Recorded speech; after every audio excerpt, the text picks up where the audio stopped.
ఈ ఏడాది మే 15 నుంచే రైతులకు సాగునీరు అందించనున్న దృష్ట్యా రాష్ట్రంలో వేగంగా విత్తన సరఫరా చేయాలని ముఖ్యమంత్రి చంద్రబాబు నాయుడు వ్యవసాయ శాఖకు దిశానిర్దేశం చేశారు.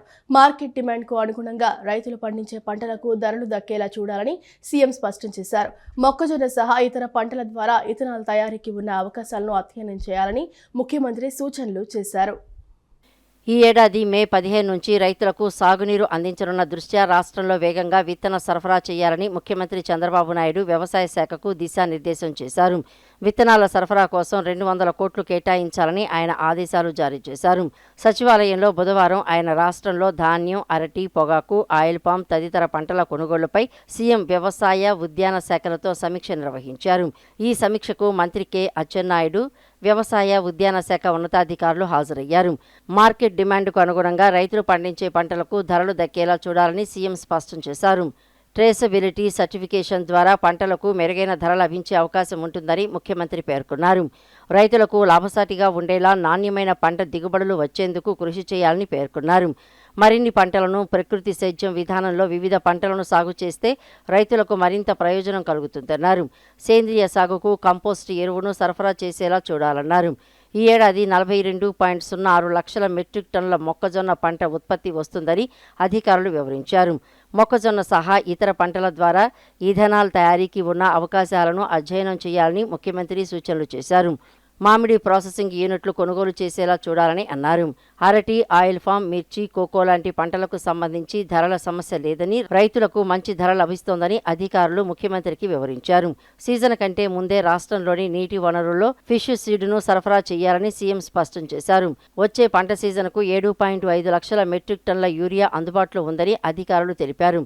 నాఫెడ్ నుంచి మినుములు, ఇతర వాణిజ్య పంటల్ని కొనుగోలు చేస్తున్నామని మంత్రి అచ్చెన్నాయుడు ముఖ్యమంత్రికి వివరించారు. PMDS పథకం ద్వారా తక్కువ యూరియా వినియోగానికి ఇచ్చే ప్రోత్సాహకంపై కేంద్రంతో మాట్లాడాలని సీఎం వారికి సూచించారు. మదనపల్లిలో ఇండియన్ స్కూల్ ఆఫ్ అగ్రికల్చర్ ఏర్పాటు కానుందని సీఎం తెలిపారు. ఆంధ్రప్రదేశ్ ప్రభుత్వం గాలిలో మేడల్లాంటి పథకాలు కాకుండా GFLN మరియు TARL వంటి విధానాల ద్వారా ప్రాథమిక స్థాయిలోని విద్యార్థులకు పటిష్టమైన పునాది వేస్తోంది. మంత్రి నారా లోకేష్ నేతృత్వంలో విద్యార్థుల సామర్థ్యాలకు అనుగుణంగా ఆటపాటలతో కూడిన బోధన, లెర్నింగ్ కిట్లు మరియు ప్రత్యేక శిక్షణను అందిస్తున్నారు. 10వ తరగతిలో ఉత్తమ ఫలితాల కోసం 100 రోజుల ప్రణాళికను అమలు చేస్తూ ప్రభుత్వ విద్యను నాణ్యతతో కూడిన ఉన్నత ప్రమాణాలకు తీసుకెళ్తున్నారు. దేశ భవిష్యత్తు బాలల హక్కుల పరిరక్షణపైనే ఆధారపడి ఉందని ప్రధానమంత్రి నరేంద్ర మోదీ హయాంలో ఈ రంగంలో విప్లవాత్మక మార్పులు వచ్చాయని మంత్రి సత్యకుమార్ యాదవ్ పేర్కొన్నారు. బేటీ బచావో, బేటీ పడావో వంటి పథకాల స్ఫూర్తితో రాష్ట్రంలో బాలల హక్కుల పరిరక్షణే లక్ష్యంగా ప్రభుత్వం పనిచేస్తోందని తెలిపారు. అభివృద్ధి, సంక్షేమమే 2 చక్రాలుగా ఆంధ్రప్రదేశ్ రాష్ట్రాన్ని దేశంలోనే అగ్రస్థానంలో నిలిపేందుకు కూటమి ప్రభుత్వం కృషి చేస్తోందని స్పష్టం చేశారు. దేశ భవిష్యత్తు బాలల హక్కుల పరిరక్షణపైనే ఆధారపడి ఉందని ప్రధానమంత్రి నరేంద్ర మోడీ హయాంలో ఈ రంగంలో విప్లవాత్మక మార్పులు వచ్చాయని వక్తలు పేర్కొన్నారు. కాకినాడలో నిర్వహించిన ఏపీ బాలల హక్కుల పరిరక్షణ కమిషన్ చైర్మన్ వేటుకూరి సూర్యనారాయణరాజు ఆత్మీయ అభినందన సభలో పలువురు ప్రముఖులు పాల్గొన్నారు. ఈ సందర్భంగా ముఖ్య అతిథి మాట్లాడుతూ సూర్యనారాయణరాజుతో తనకు 35 ఏళ్ల అనుబంధం ఉందని, 1990లో ABVP కార్యకర్తగా ప్రయాణాన్ని ప్రారంభించి నేటికి అదే నిబద్ధతతో పనిచేయటం అభినందనీయమని కొనియాడారు. బేటీ బచావో, బేటీ పడావో వంటి పథకాల స్ఫూర్తితో రాష్ట్రంలో బాలల హక్కుల పరిరక్షణే లక్ష్యంగా ప్రభుత్వం పనిచేస్తోందని తెలిపారు.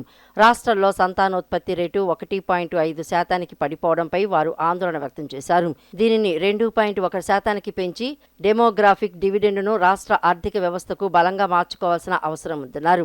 ఇందుకోసం మాతృత్వం, సంజీవని, శక్తి, సిల్వర్ ఎకానమీ, నైపుణ్యం అనే పంచసూత్ర వ్యూహాన్ని అమలు చేయాలని పిలుపునిచ్చారు. అభివృద్ధి, సంక్షేమమే 2 చక్రాలుగా ఆంధ్రప్రదేశ్ రాష్ట్రాన్ని దేశంలోనే అగ్రస్థానంలో నిలిపేందుకు కూటమి ప్రభుత్వం కృషి చేస్తోందని స్పష్టం చేశారు. ఏంటి చైల్డ్ రైట్స్ ప్రొటెక్షన్? ఇవాళ చాలా విషయాల మీద అందరు చెప్పారు. బాలల హక్కుల గురించి పరిరక్షించాలా, బాలల హక్కుల గురించి పరిరక్షించాలని.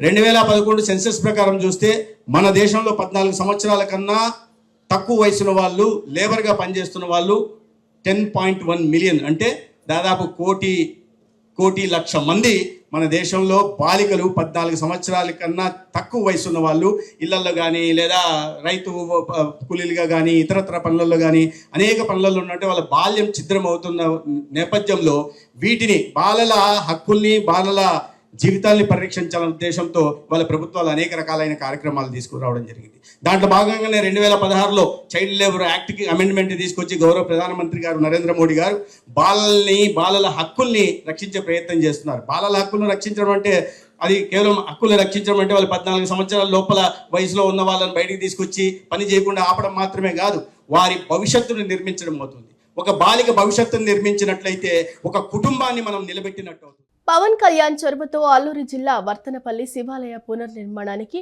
టీటీడీ 55 లక్షలు మంజూరు చేసింది.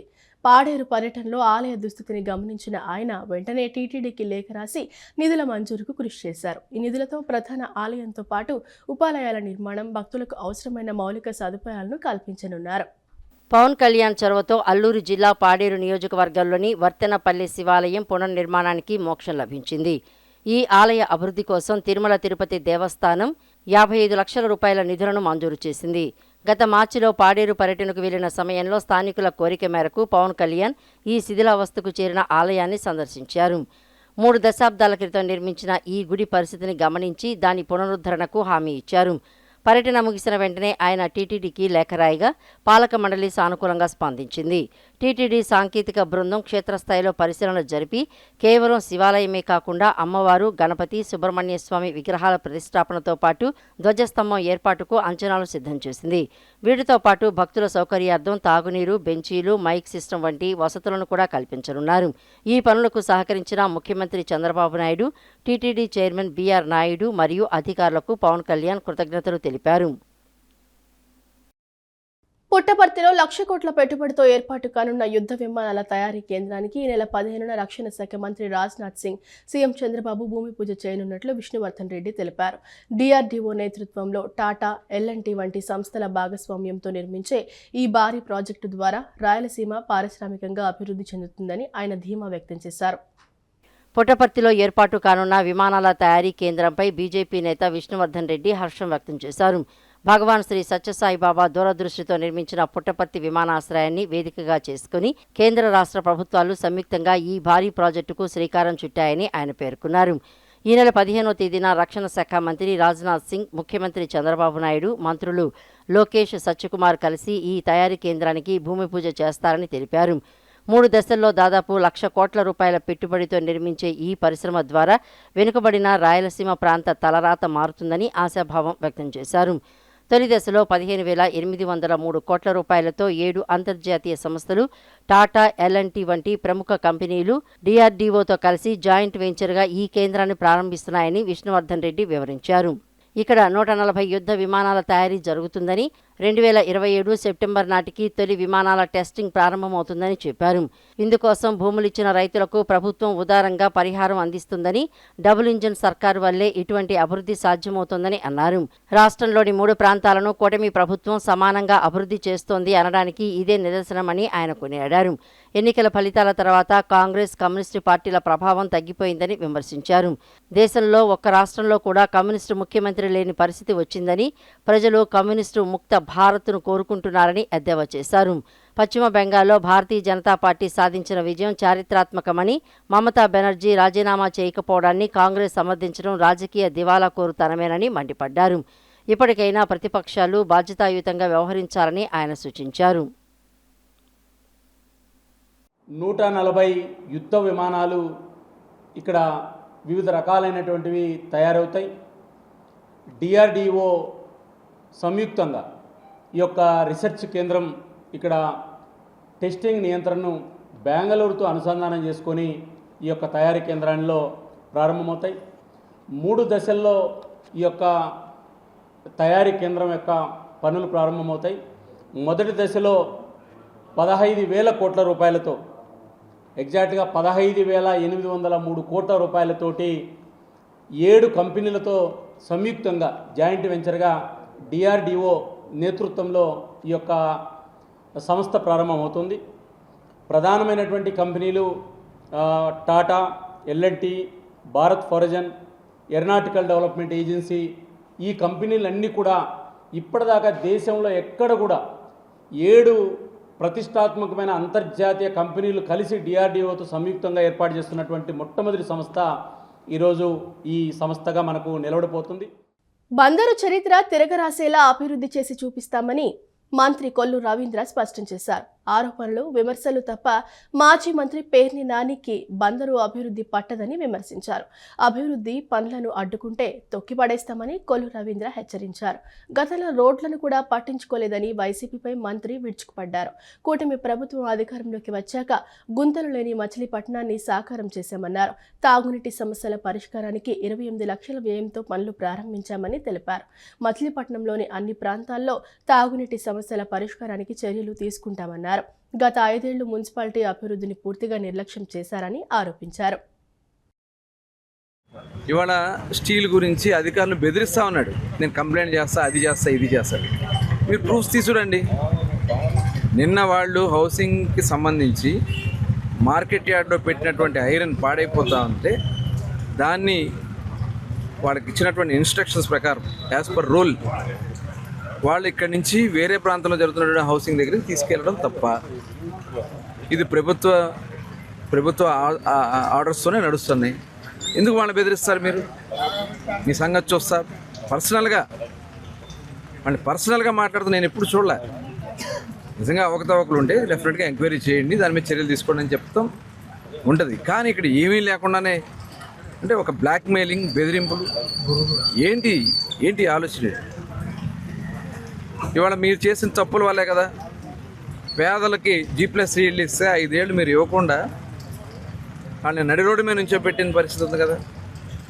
ఇవాళ ఏదైతే మీరు కరగ్రహంలో మేము లేఅవుట్ వేసామని చెప్తున్నటువంటి లేఅవుట్ని కావాలని మీ అనుయాయులతో ఆ భూములు కొనిపించి ప్రభుత్వం చేత అధిక డబ్బులు ఇప్పించి వాళ్ళ లబ్ధి చేకూర్చి అలాగే అక్కడ ఇల్లు కట్టుకున్నా కూడా అనువు కానటువంటి విధానాన్ని మొన్న మేము వెళ్ళి అన్నీ కూడా పరిశీలన చేసాం. రోడ్లు ఎలా రావాలి, కనీసం వాళ్ళు తాగడానికి నీళ్ళు కూడా లేవు. అక్కడ ఆయన మాట్లాడతాం ట్రాన్స్ఫార్మర్ ఎత్తుకెళ్ళిపోయారు. అక్కడ ఎన్ని ఇళ్ళు ఉన్నాయి, వాళ్ళ కరెంట్ ఎక్కడన్నా ఇంటరప్షన్ ఉందా? సీఎం చంద్రబాబు అధ్యక్షతన గురు శుక్రవారాల్లో 7వ కలెక్టర్ల కాన్ఫరెన్స్ సమావేశం జరగనుంది. ఇటీవల కాలంలో ప్రజాప్రతినిధులతో ముఖ్యమంత్రి చంద్రబాబు జిల్లాల వారీగా సమీక్షా సమావేశాలు నిర్వహించిన క్రమంలో జరుగుతున్న ఈ 7వ కలెక్టర్ల కాన్ఫరెన్స్ ప్రాధాన్యత సంతరించుకుంది. జిల్లా కలెక్టర్ల సమావేశంలో ప్రజెంట్ చేసిన బెస్ట్ ప్రాక్టీసెస్ అమలు ఏ మేరకు వచ్చిందనే అంశంపైన సీఎం సమీక్షించనున్నారు. ప్రజావసరాలే ప్రభుత్వ ప్రాధాన్యతలు అనే దిశగా ప్రజాప్రభుత్వం పనిచేస్తోంది. దీన్ని పక్కాగా అమలు చేయడానికి జిల్లా కలెక్టర్లతో ముఖ్యమంత్రి చంద్రబాబు నాయుడు ఎప్పటికప్పుడు సమావేశమవుతున్నారు. క్రమం తప్పకుండా కలెక్టర్ల కాన్ఫరెన్స్ నిర్వహిస్తున్నారు. దీంట్లో భాగంగా సీఎం చంద్రబాబు అధ్యక్షతన గురు శుక్రవారాల్లో 7వ కలెక్టర్ల కాన్ఫరెన్స్ సమావేశం జరగనుంది.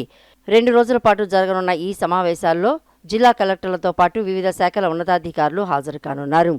ఇటీవల కాలంలో ప్రజాప్రతినిధులతో ముఖ్యమంత్రి చంద్రబాబు జిల్లాల వారీగా సమీక్షా సమావేశాలు నిర్వహించిన క్రమంలో జరుగుతున్న ఈ 7వ కలెక్టర్ల కాన్ఫరెన్స్ ప్రాధాన్యత సంతరించుకుంది.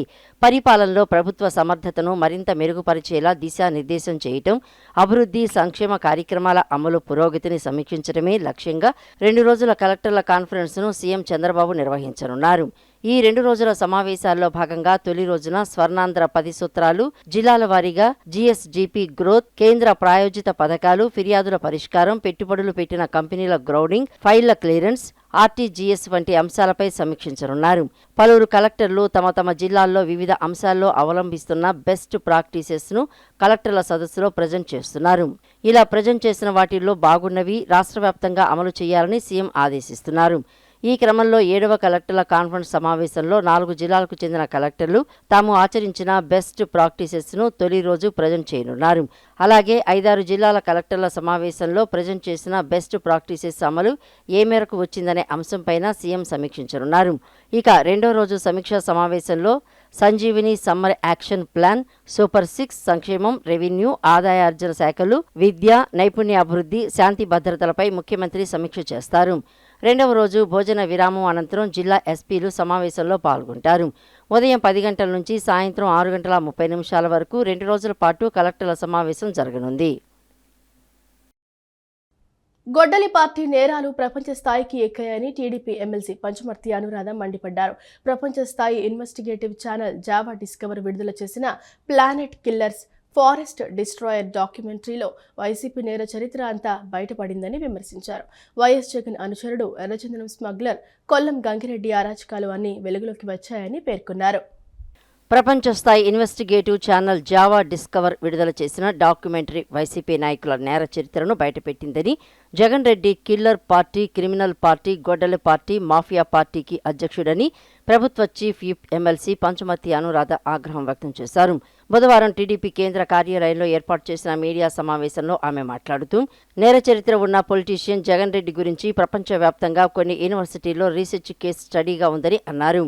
ఇప్పుడు కొత్తగా ప్రపంచవ్యాప్తంగా గుర్తింపు పొందిన జావా డిస్కవర్ అనే investigation channel planet killers the forest destroyer అనే పేరుతో ఒక కథనాన్ని ప్రచురించిందని తెలిపారు. ఆ డాక్యుమెంటరీలోని నేర చరిత్రలో కొల్లం గంగిరెడ్డి ఉన్నాడని, ఇతను ఒక ఎర్రచందనం స్మగ్లర్ అని ఆరోపించారు. అతను వైఎస్ రాజశేఖర రెడ్డికి నమ్మకమైన అనుచరుడని తెలిపారు. కడప జిల్లా రాజకీయాలను ప్రభావితం చేయగలిగే సమర్థుడు కొల్లం గంగిరెడ్డి అని ఆమె పేర్కొన్నారు. 2003లో తిరుపతిలో అలిపిరి వద్ద నారా చంద్రబాబు నాయుడుపై జరిగిన క్లైమోర్ మైన్స్ దాడిలో ఇతను ఒక నిందితుడిగా ఉన్నాడని విమర్శించారు. వైఎస్ వివేకానందరెడ్డి హత్య కేసులోనూ ప్రధాన నిందితుడు కొల్లం గంగిరెడ్డి అని తెలిపారు. ఇతని సోదరుడు జగన్మోహన్ రెడ్డి హయాంలో డీసీసీ చైర్మన్గా వ్యవహరించారని గుర్తు చేశారు. ఇలాంటి జగన్ నేర చరిత్ర గురించి ప్రపంచం మొత్తం బట్టబయలు చేసిన ఈ పరిస్థితి గురించి వైసీపీ నేతలు ఏం సమాధానం చెప్తారని ప్రశ్నించారు. జగన్ ఎలాంటి వాళ్ళని ప్రోత్సహించారు, ఎలాంటి వాళ్ళను బెయిల్ నుంచి తప్పించారు, మొత్తం తేటతెల్లమైందన్నారు. ప్రపంచ స్థాయిలో ఉన్న కంపెనీలతో పరిచయాలు పెంచుకొని ఆ కంపెనీలన్నింటినీ ఆంధ్రప్రదేశ్కు నారా చంద్రబాబు నాయుడు ఏ రకంగా తీసుకువస్తున్నారో అందరూ చూస్తున్నారని అన్నారు. జగన్ రెడ్డి ప్రపంచ స్థాయి స్మగ్లర్లతో, నేర చరిత్రలతో ఉన్న వ్యక్తులతో సహవాసం చేశారని ఆరోపించారు. ఒక ప్రపంచవ్యాప్తంగా గుర్తింపు పొందిన జావా డిస్కవర్ అనే ఇన్వెస్టిగేషన్ ఛానల్, ఒక ఫేమస్ ఇన్వెస్టిగేషన్ ఛానల్ ఈ రోజున planet killers the forest destroyer అనే పేరుతో ఒక కథనాన్ని ప్రచురించింది. కొన్ని లక్షల మంది సబ్స్క్రైబర్స్ ఉన్న ఈ జావా డిస్కవర్ అనే ఛానల్ని ఈరోజు ప్రపంచవ్యాప్తంగా ఎన్నో లక్షల సబ్స్క్రైబర్స్ ఉన్న ఈ ఛానల్ ఈరోజు ఈ యొక్క డాక్యుమెంటరీని నిన్న విడుదల చేయటం జరిగింది. ఎందుకు దాని గురించి చెప్పాల్సి వస్తుందంటే, ఆ డాక్యుమెంటరీలో ఉన్న నేర చరిత్ర ఉన్న మనుషులు ఎవరు అనంటే కొల్లం గంగిరెడ్డి.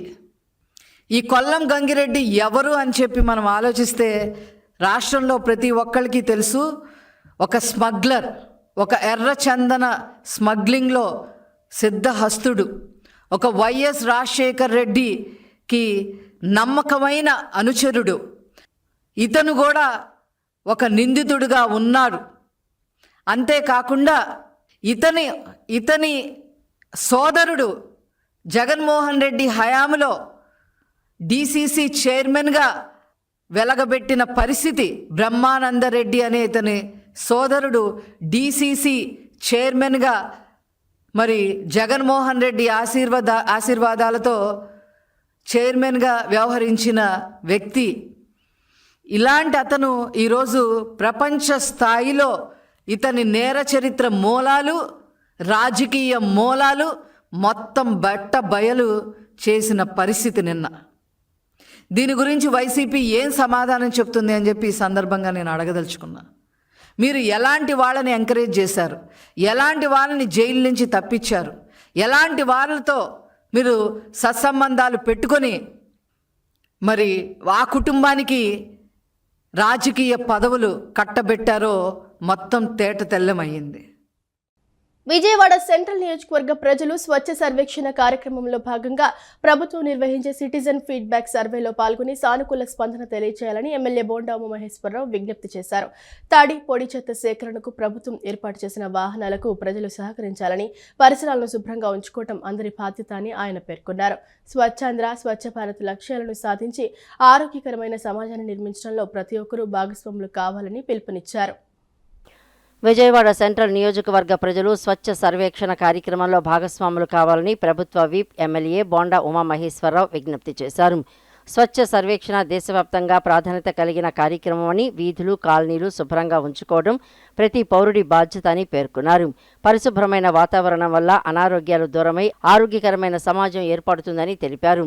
ప్రభుత్వం ప్రతి ఇంటి నుంచి తడి, పొడి చెత్తను సేకరించేందుకు ప్రత్యేక వాహనాలను ఏర్పాటు చేసిందని, ఈ ప్రక్రియలో ప్రజల సహకారం అవసరమని కోరారు. ప్రస్తుతం నిర్వహిస్తున్న సిటిజన్ ఫీడ్బ్యాక్ సర్వేలో ప్రజలు సందేహాలు లేకుండా పాల్గొని ప్రభుత్వ ప్రతినిధులకు సానుకూల సమాధానాలు ఇవ్వాలని సూచించారు. స్వచ్ఛాంధ్ర, స్వచ్ఛ భారత్ లక్ష్యాలను సాధించేందుకు ప్రతి ఒక్కరూ బాధ్యతగా వ్యవహరించాలని పిలుపునిచ్చారు. సెంట్రల్ నియోజకవర్గ ప్రజలందరూ కూడా హృదయపూర్వక నమస్కారాలు తెలియజేస్తూ, మీ అందరికి కూడా అతి ముఖ్యమైనటువంటి విజ్ఞప్తి, స్వచ్ఛ సర్వేక్షణ అనేది మన రాష్ట్రంలో, దేశంలో అత్యంత ప్రధానమైనటువంటి అంశం. దీన్ని మన వీధుల్ని శుభ్రంగా, మన సందుల్ని శుభ్రంగా, మన డివిజన్ని శుభ్రంగా, మన నియోజకవర్గాన్ని శుభ్రంగా ఉంచుకోవడం అనేది చాలా ప్రధానమైనటువంటి అంశం. దీనివల్ల ప్రజలు, పిల్లలు, పెద్దల యొక్క ఆరోగ్యం అనారోగ్యం పాలు కాకుండా ఉంటుంది. దానికి ప్రభుత్వం నుంచి అన్ని చర్యలు తీసుకుంటున్నాం. తడి చెత్త, పొడి చెత్త విడిగా తీసుకెళ్తున్నాం.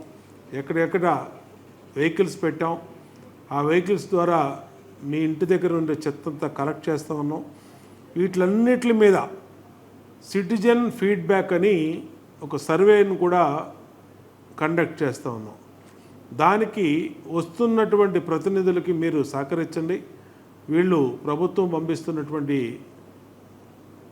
సర్వేలో పాల్గొంటున్న వ్యక్తులు కాబట్టి ఎవరు కూడా దీన్ని ఆలోచన చేయాల్సిన అవసరం. దీన్ని మీరందరూ కూడా పాల్గొని దీన్ని విజయవంతం చేయమని కోరుతూ, స్వచ్ఛ సర్వేక్షణ, స్వచ్ఛాంధ్ర, స్వచ్ఛ భారత్ అనేది మనందరి బాధ్యత. మనందరి ఆరోగ్యాలు కాపాడుకునే ఈ కార్యక్రమంలో పెద్ద ఎత్తున ప్రజలు పాల్గొని మీ సిటిజన్ ఫీడ్బ్యాక్ ఇవ్వాల్సిందిగా కోరుతాం. సమాజంలో ఇంకా వేళ్లూనికిపోయి ఉన్న కుల వివక్ష మరియు అంటరానితనం వంటి దురాచారాలను పూర్తిగా రూపుమాపాలని సిఐటియు రాష్ట్ర కార్యదర్శి ఉమామహేశ్వరరావు డిమాండ్ చేశారు.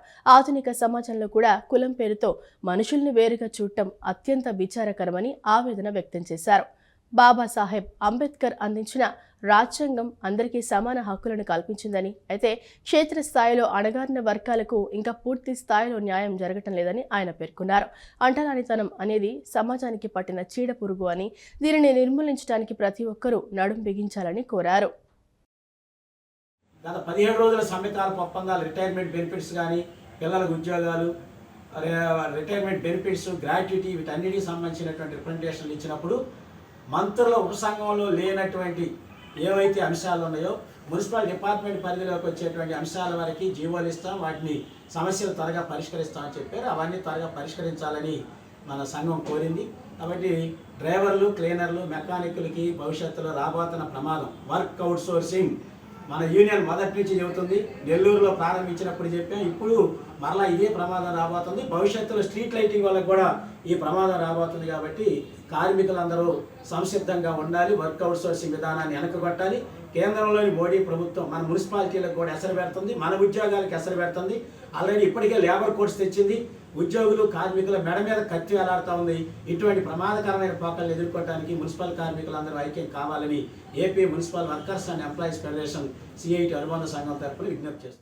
విజయవాడ బీఆర్టీఎస్ రోడ్లోని ఎమ్మెల్యే కార్యాలయం వద్ద సింగ్నగర్ 59వ డివిజన్కు చెందిన షేక్ నజీరున్కు సెంట్రల్ నియోజకవర్గ ఎమ్మెల్యే ప్రభుత్వ విప్ బోండా ఉమామహేశ్వరరావు కుటుంబిషన్ అందజేశారు. తమ కుటుంబం గత కొంతకాలంగా ఎదుర్కొంటున్న ఆర్థిక ఇబ్బందుల గురించి జీవనోపాధి కోసం సహాయం చేయాలని నజీరున్ ఎమ్మెల్యేను కలిసి విన్నవించారు. ఆమె పరిస్థితిని అడిగి తెలుసుకున్న ఉమామహేశ్వరరావు కుటుంబిషన్ ఉంటే స్వయం ఉపాధి పొందుతారని గ్రహించారు. వెంటనే స్పందించి P4 కార్యక్రమంలో భాగంగా టీడీపీ యువ నాయకుడు బోండా సిద్ధార్థ సొంత నిధులతో 12,000 రూపాయల విలువైన కుటుంబిషన్ను సాయంత్రానికల్లా తెప్పించి ఆమెకు అందజేశారు. తన విన్నపంపై తక్షణమే స్పందించి ఉపాధి కల్పించిన బోండా ఉమామహేశ్వరరావుకు, బోండా సిద్ధార్థకు నజీరున్ కృతజ్ఞతలు తెలిపారు. ఇలాగ పొద్దున్న నేను అన్నయ్య బోండా ఉమా గారి అన్నయ్య ఆఫీస్కి వెళ్ళి మిషన్ కావాలి నాకు, ఇలాగా నా ఆర్థిక పరిస్థితి, మా వారు కూలి పని చేస్తారు, నేను ఇంట్లో కుట్టుకోవడానికి మిషన్ కావాలి అంటే అన్నయ్య వెంటనే స్పందించి నాకు సాయంత్రం ఈవినింగ్ కల్లా 5ంటికి రామ్మ మిషన్ ఇస్తాను అని చెప్పారు. అలాగే నాకు కాల్ చేసి 5ంటికల్లా కాల్ చేసి నాకు ఇప్పుడు మిషన్ ఇచ్చారు. ఇలాగా వెంటనే స్పందించినందుకు అన్నయ్యకి చాలా రుణపడి ఉంటాము. చాలా చాలా ధన్యవాదాలు. ఎన్ఎస్ఎఫ్డిసి, ఎన్ఎస్కేఎఫ్డిసి పథకాల కింద కారు రుణాలు తీసుకున్న ఎస్సీ, ఎస్టీ లబ్ధిదారుల రుణాలను సంపూర్ణంగా మాఫీ చేయాలని డిమాండ్ చేస్తూ తాడేపల్లిలోని ఎస్సీ కార్పొరేషన్ కార్యాలయం వద్ద లబ్ధిదారులు ఆందోళన నిర్వహించారు. ఈ సందర్భంగా కేవీపీఎస్ రాష్ట్ర ప్రధాన కార్యదర్శి ఆంధ్ర మాల్యాద్రి, దళిత హక్కుల సంఘం నేత జోగారావు మాట్లాడుతూ కరోనా కష్టాల వల్ల రవాణా రంగం దెబ్బతిని లబ్ధిదారులు అప్పులపాలయ్యారని, ప్రభుత్వం స్పందించి వడ్డీలు రద్దు చేయాలని కోరారు. ఆర్టీఓ అధికారులు లాక్ చేసిన వాహన రికార్డులను విడుదల చేయాలని, ఈ విషయంలో ప్రభుత్వం హైకోర్టులో పిటిషన్ వేయాలని వారు డిమాండ్ చేశారు. గత రాష్ట్ర ప్రభుత్వం హయాంలో కార్లు లోన్లు ఇస్తామని చెప్పి ప్రకటించారు.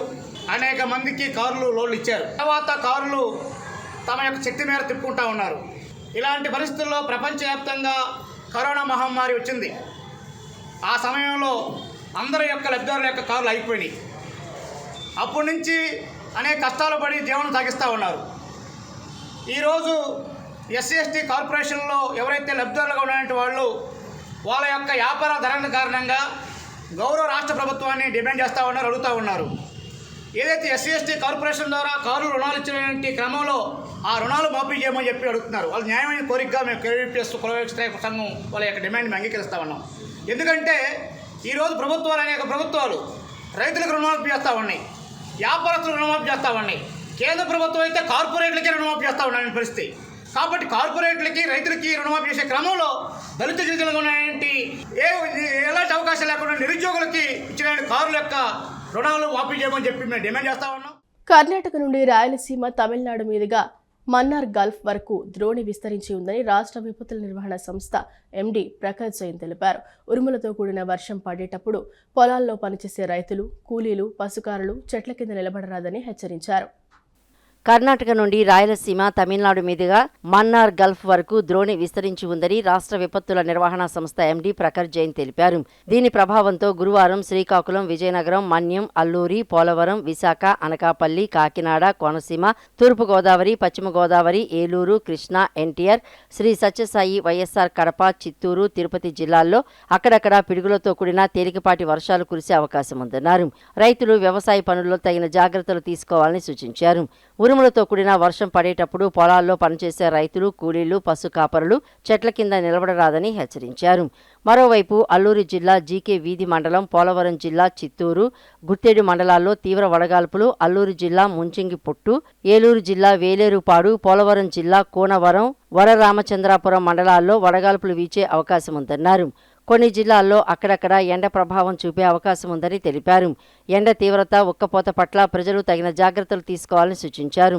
బుధవారం కర్నూలు జిల్లా తోవిలో 41.6 డిగ్రీలు, తిరుపతి జిల్లా వెంకటగిరిలో 41.2 డిగ్రీలు, పోలవరం జిల్లా చింతూరులో 41 డిగ్రీలు, అనంతపురం జిల్లా సలకం చెరువులో 40.7 డిగ్రీలు, నంద్యాల జిల్లా జూపాడు బంగ్లాలో 40.6 డిగ్రీలు, ఏలూరు జిల్లా కుక్కునూరు, వైఎస్ఆర్ కడప జిల్లా ఎర్రగుంట్లలో 39.9 డిగ్రీలు, మార్కాపురం జిల్లా ఖమ్మం, ఎన్టీఆర్ జిల్లా విజయవాడ, తూర్పు పల్నాడు జిల్లా దుర్గిలో 39.8 డిగ్రీలు గరిష్ట ఉష్ణోగ్రతలు నమోదైనట్లు పేర్కొన్నారు.